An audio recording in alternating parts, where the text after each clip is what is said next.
Hello everyone, welcome to the channel. अब करते हैं अपना अगला टेस्ट सीरीज। ये आपका 34 नंबर का टेस्ट सीरीज रहेगा। इससे पहले चैनल पर 33 टेस्ट सीरीज अपलोड कर दिए गए हैं।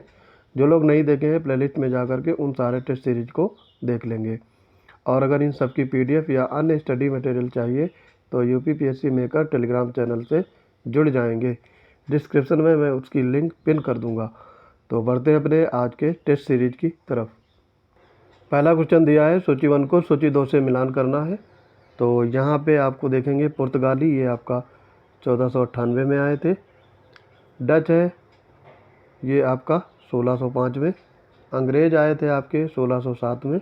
और फ्रेंच आए थे 1668 में। तो ये आपका 3 4 2 1 ये सही मैच होगा। 3 4 2 1 सी पार्ट यहाँ पे आपका राइट हो जाएगा। कथन और कारण दिए गए हैं। काम्पिल्य फर्रुखाबाद जैन धर्म के प्रवर्तक 13वें तीर्थंकर भगवान विमलनाथ और महासती द्रौपदी गुरु द्रोणाचार्य की जन्म स्थली है। सही है ये। और इस नगर का विष्णु पुराण, जातक, रामायण और उत्तरा अध्ययन सूत्र अनेक ग्रंथों में उल्लेख है। ये भी सही है। और कारण कथन की व्याख्या भी करेगा। तो यहाँ पे ए पार्ट आपका राइट हो जाएगा। तीसरा है, किसे भारतीय राष्ट्रीय कांग्रेस के अध्यक्ष के रूप में 3 बार चुना गया था? तो सुरेंद्र नाथ बनर्जी, फिरोज शाह मेहता, दादा भाई नौरोजी और महात्मा गांधी। तो यहाँ पे दादा भाई नौरोजी हो जाएंगे। सी पार्ट आपका करेक्ट होगा। कब कब चुना गया था? 1886 में कोलकाता के बने थे ये। 1893 में ही आपके लाहौर के बन गए। और 1906 में अगेन कोलकाता के ये प्रेसिडेंट बने थे कांग्रेस के। तो यहाँ पे सी पार्ट आपका करेक्ट होगा। भारतीय राष्ट्रीय कांग्रेस के निम्नलिखित नेताओं में से कौन एक उदारवादी नेता के रूप में जाना जाता है? तो उदारवादी इसमें नेता कौन था? बदरुद्दीन तैयब, MG रनाडे, WC बनर्जी और बिपिन चंद्र पॉल। तो यहाँ पे होगा आपका नहीं जाना जाता है, उदारवादी पूछा गया है। तो बिपिन चंद्र पाल ये उग्रवादी थे। तो ये तीनों उदारवादी, ये ध्यान रखेंगे। स्थानीय स्वशासन के जनक के रूप में कौन जाना जाता है? काफ़ी इजी है। यह है लॉर्ड रिपन। ए पार्ट यहाँ पे करेक्ट हो जाएगा। स्थानीय स्वशासन के रूप में लॉर्ड रिपन को जाना जाता है। और इन्होंने 1882 में स्थानीय स्वशासन संबंधी प्रस्ताव दिया था। तो ये ध्यान रख सकते हो। छठा नंबर है, शैक्षिक सुधारों के लिए हंटर कमीशन की नियुक्ति की थी। तो ये थे लॉर्ड रिपन ही। और इनका जो कार्यकाल रहता है 1880 से लेकर के 84 के मध्य में। और ये जो हंटर आयोग हुआ था, इसकी स्थापना हुई थी 1882 में, हंटर आयोग की। सातवां है, यंग बंगाल आंदोलन प्रारंभ हुआ 19वीं शताब्दी में। पूछा गया है किसके द्वारा ये प्रारंभ किया गया? तो ये थे लुई विवियन डेरोजियो। बी पार्ट यहाँ पे करेक्ट हो जाएगा। तो ये 19वीं शताब्दी में, और ये 1826 में कलकत्ता आए थे। और अंग्रेजी साहित्य तथा इतिहास के शिक्षक में रूप में हिंदू कॉलेज में इनकी अध्यापक के रूप में नियुक्ति हुई थी। तो लुई डेवियन डेरोजियो ने यंग बंगाल आंदोलन का शुभारंभ किया था। आठवां है, वर्नाकुलर प्रेस एक्ट 1878 किसने पारित किया था? ये बताता है। Lord Ripon, Lord Curzon, Lord Lytton या फिर लॉर्ड चैमफोर्ड। तो ये पारित हुआ था लॉर्ड लिटन के समय। सी पार्ट यहाँ पे करेक्ट हो जाएगा। भारतीय विश्वविद्यालय अधिनियम 1904 पारित होने के भारत का वायसराय कौन था? ये पूछा गया है। तो 1904 में लॉर्ड कर्जन थे। बी पार्ट करेक्ट हो जाएगा। लॉर्ड कर्जन का कार्यकाल 1899 से 1905 रहता है। और बंगाल विभाजन घटना भी इन्हीं के दौरान घटित हुई थी। ठीक है, आगे इसमें देखेंगे। 10वां है, कौन सा भारत का कांग्रेस का एकमात्र अधिवेशन था जिसकी अध्यक्षता महात्मा गांधी ने की थी? तो ये बेलगाम था 1924 में। सी पार्ट करेक्ट हो जाएगा। इसके अलावा गांधी जी ने कांग्रेस की अध्यक्षता कभी नहीं की, फिर बाद में कांग्रेस को ये छोड़ देते हैं। 11वां देखेंगे, भारतीय राष्ट्रीय कांग्रेस के प्रथम सत्र में कितने प्रतिभागियों ने भाग लिया था? तो ये थे 72। ए पार्ट यहाँ पे करेक्ट हो जाएगा। और ये होता है आपका 28 दिसंबर 1885 में।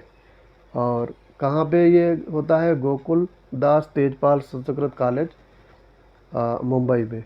ठीक है। अंग्रेजी साप्ताहिक न्यू इंडिया की स्थापना किसने की थी? तो ये थे बिपिन चंद्र पॉल। ए पार्ट यहाँ पे करेक्ट हो जाएगा। 1901 में ये प्रकाशित हुआ था।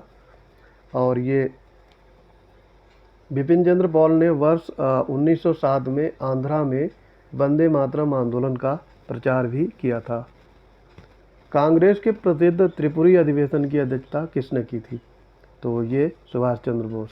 ए पार्ट यहाँ पे करेक्ट हो जाएगा। आगे इसमें बढ़ेंगे। मुस्लिम लीग के लाहौर अधिवेशन की अध्यक्षता पूछा गया है। इसमें काफ़ी प्रेसिडेंसी पूछी गई है कांग्रेस की, कब कब किसने की थी।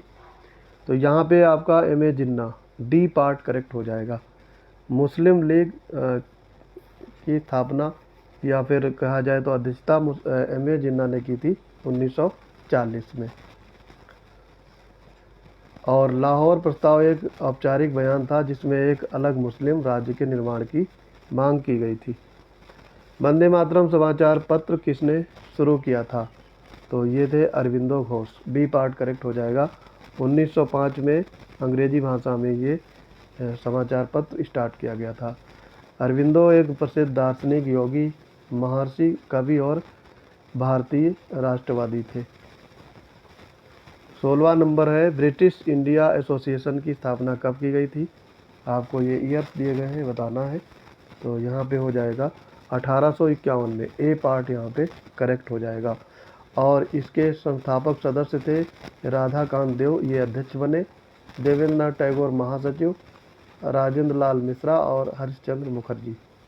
ठीक है। तो और यहाँ पे ये ब्रिटिश इंडिया एसोसिएशन है। अगर पूछा जाता बॉम्बे एसोसिएशन की स्थापना तो दादा भाई नौरोजी हो जाता, वो 1852 में किए थे। और 1875 में एक और इंडियन एसोसिएशन की स्थापना की गई थी, इंडियन लीग की स्थापना, और ये शिशिर कुमार घोष ने की थी। 1876 में इंडियन एसोसिएशन की स्थापना की गई थी सुरेंद्र नाथ बनर्जी और आनंद मोहन बोस के द्वारा। तो ये सारे फैक्ट याद रखेंगे। 17 नंबर है, किसने भारतीय राष्ट्रीय कांग्रेस को सूक्ष्मदर्शी अल्पसंख्यकों की संस्था कहकर उसका उपहास उड़ाया था या उपहास किया था? तो ये थे लॉर्ड डफरिन। उस समय जब कांग्रेस की ये स्थापना हुई थी तो ये वायसराय रहते हैं और इन्होंने उपहास उड़ाया था। 18 है, अखिल भारतीय ट्रेड यूनियन कांग्रेस के प्रथम अध्यक्ष पूछा गया है। तो ये थे Lala Lajpat Rai. C part correct हो जाएगा। लाला लाजपत राय अखिल भारतीय ट्रेड यूनियन कांग्रेस के अध्यक्ष बने थे। आगे बढ़ेंगे। इसमें 19 नंबर में देखेंगे, सीमांत गांधी यानी खान अब्दुल गफ्फार ने किस आंदोलन में सक्रिय रूप से भाग लिया था? तो ये आंदोलन था सविनय अवज्ञा आंदोलन। ए पार्ट यहाँ पे करेक्ट हो जाएगा। खुदीराम बोस प्रफुल्ल चाकी को किस मामले में गिरफ्तार किया गया था? अलीपुर षड्यंत्र के, मेरठ षड्यंत्र केस, मुजफ्फरपुर बम कांड या फिर लाहौर षड्यंत्र केस? तो यहाँ पे ये पकड़े गए थे मुजफ्फरपुर बम कांड में। सी पार्ट करेक्ट हो जाएगा। और ये आपके इसमें इनके सबके ईयर पता होने चाहिए। ठीक है, ये पूछा जा सकता है। तो यहाँ पे इनको गिरफ्तार किया गया था मुजफ्फरपुर बम कांड में। लाहौर षड्यंत्र ये हुआ था आपका 1928 में। मेरठ का जो षड्यंत्र केस था 1929 में। और लाहौर का षड्यंत्र केंद्र ये केस हुआ था, ये 28 में हुआ था। और ये अलीपुर वाला जो है ये 1908 में हुआ था। ठीक, ये ध्यान रखेंगे। 21 नंबर है, किस आंदोलन के दौरान बिहार में चौकीदार टैक्स का विरोध हुआ था? सविनय अवज्ञा आंदोलन, सी पार्ट करेक्ट हो जाएगा। पूछा गया है, काफ़ी इजी है। कलकत्ता का संस्थापक था, तो ये थे जॉब चरनॉक, बी पार्ट यहाँ पे करेक्ट हो जाएगा। जॉब चरनॉक ने कलकत्ता की स्थापना की थी। और कलकत्ता शहर का निर्माण बंगाल के मुगल गवर्नर से प्राप्त 3 गांवों सूतानती, गोविंदपुर और कोलकाता से हुआ था। स्वर्ग से जन्मा सेना नायक, ये कहा गया है किसके बारे में? तो ये सेना नायक थे रॉबर्ट क्लाइव। विलियम पिट ने कहा था इनके बारे में, स्वर्ग से जन्मा सेना नायक। क्लाइव एक सैनिक के रूप में जाने वाला एक नेता था और प्लासी के युद्ध में इसने विजय हासिल की थी। और बक्सर की विजय के बाद इसे फिर से गवर्नर के रूप में बंगाल भेज दिया गया था। खुदीराम बोस को किस जेल में फांसी हुई थी? पूछा गया है। काफ़ी बार ये क्वेश्चन रिपीट होता है, इम्पॉर्टेंट है। तो ये होगा आपका मुजफ्फरपुर, सी पार्ट यहाँ पे करेक्ट हो जाएगा। मुजफ्फरपुर जेल में इनको फांसी दी गई थी। इस घटना को मुजफ्फरपुर षड्यंत्र के नाम से भी जाना जाता है और ये डेट थी 11 अगस्त 1908।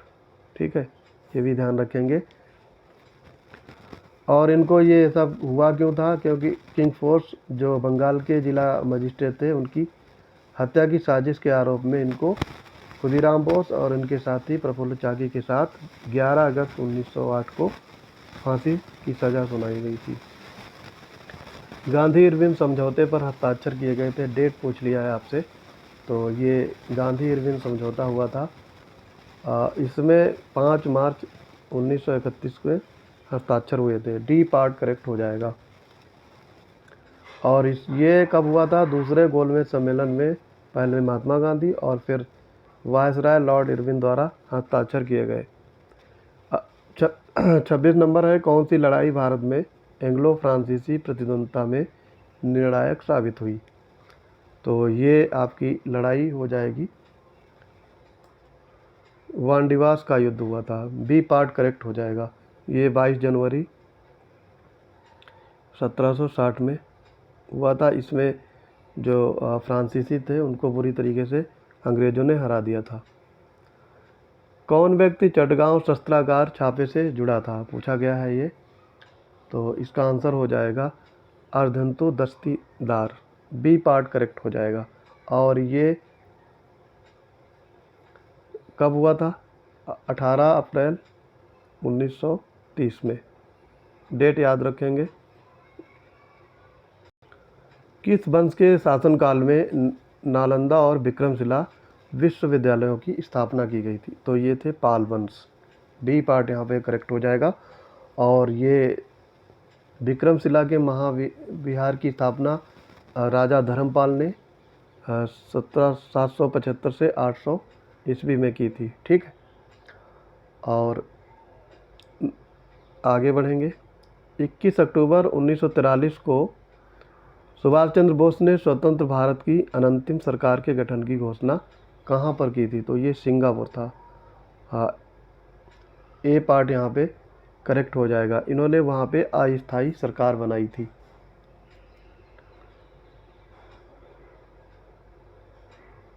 आगे बढ़ेंगे। जनगण मन पहली बार भारतीय राष्ट्रीय कांग्रेस के किस सत्र में गाया गया था? तो ये कोलकाता अधिवेशन में और 27 दिसंबर 1911 में। ठीक, ये ध्यान रखेंगे। आगे इसमें देखते हैं 31 में 1906 में कोलकाता में आयोजित कांग्रेस अधिवेशन का अध्यक्ष कौन था? तो कांग्रेस अधिवेशन के अध्यक्ष थे दादा भाई नौरोजी, बी पार्ट करेक्ट हो जाएगा। असहयोग आंदोलन किस कांग्रेस अधिवेशन में अपनाया गया था? तो असहयोग आंदोलन अपनाया गया था आपका नागपुर अधिवेशन 1920 में, बी पार्ट करेक्ट हो जाएगा।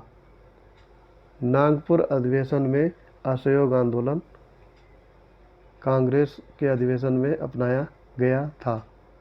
और इसके अध्यक्ष थे सी विजय राघवाचारी। 33 है, किस अधिवेशन में कांग्रेस का विभाजन हुआ था? तो ये सूरत अधिवेशन हो जाएगा, डी पार्ट करेक्ट होगा। और इसकी अध्यक्षता कर रहे थे रास बिहारी घोष।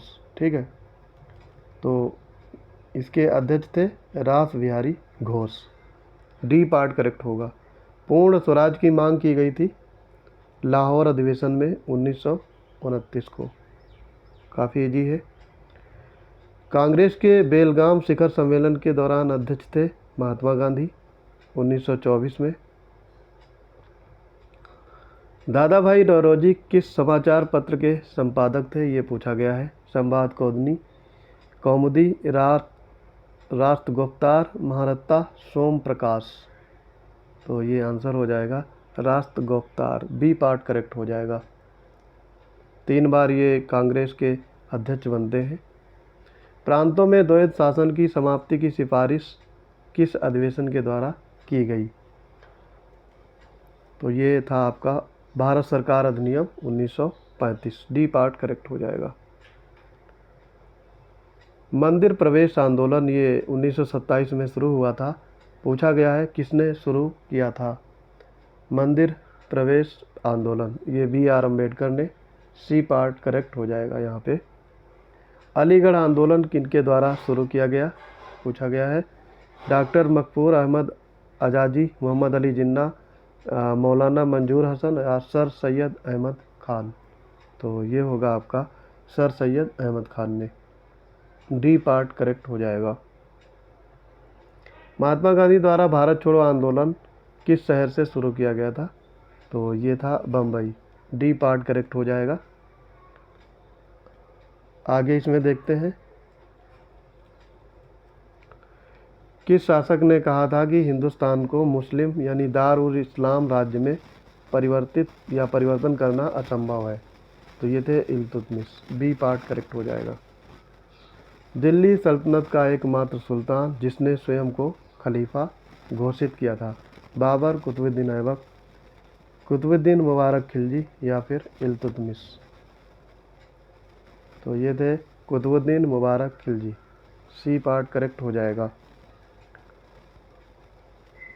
ये 14 अप्रैल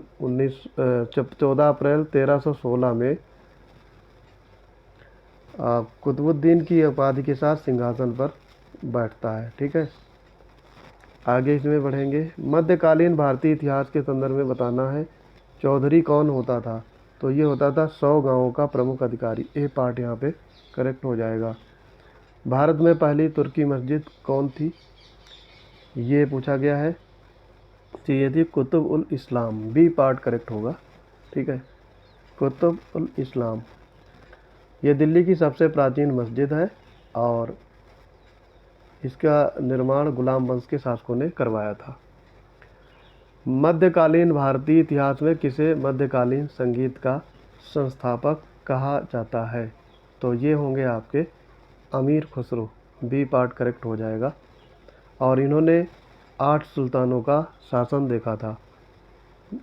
बांग्ला साहित्य की प्रथम रचना पूछा गया है, कौन सी है? तो ये है चर्यापद, सी पार्ट करेक्ट हो जाएगा। गुलरुखी उपनाम से कौन शासक फारसी में कविताएं लिखा करता था? तो ये लिखा करते थे सिकंदर लोदी, यहाँ पे डी पार्ट करेक्ट हो जाएगा। लोदी वंश के ये अंतिम शासक रहते हैं, सेकंड शासक रहते हैं। ठीक है, बहलोल लोदी, सिकंदर लोदी और इब्राहिम लोदी। ठीक है, लोदी वंश के केवल 3 शासक हैं। तो ये सेकंड नंबर पर इन्होंने आगरा की स्थापना की थी 1504 में, ये भी ध्यान रख सकते हो। अटाला मस्जिद का निर्माण किस शासक ने करवाया था? तो ये थे इब्राहिम सरकी, ए पार्ट करेक्ट हो जाएगा। 1408 में ये स्थापित हुआ था और ये मस्जिद है कहाँ पे? जौनपुर में। 100 फीट ऊंची ये मस्जिद है और इसका जो निर्माण है आपको पता है इब्राहिम सरकी ने करवाया था। गुजरात के किस शासक ने जरबख्श की उपाधि धारण की थी? तो ये है Mahmud Begada, D part correct हो जाएगा। ये गुजरात का छठा सुल्तान था। और अब करेंगे आज का अंतिम क्वेश्चन। साहित्यकारों ने किसे 3 समुद्रों का स्वामी कहा है? हरिहर प्रथम, बुक्का प्रथम, हरिहर द्वितीय या फिर इनमें से कोई नहीं। तो यहाँ पे ये बुक्का प्रथम रहते हैं। इनको तीनों समुद्रों का स्वामी कहा था साहित्यकारों ने, और इनका शासनकाल रहता है 1356 से 77 के बीच में। तो आई होप ये वीडियो आपको पसंद आया होगा। मिलते हैं अपनी अगली टेस्ट सीरीज में, तब तक के लिए पढ़ते रहिए। जय हिंद।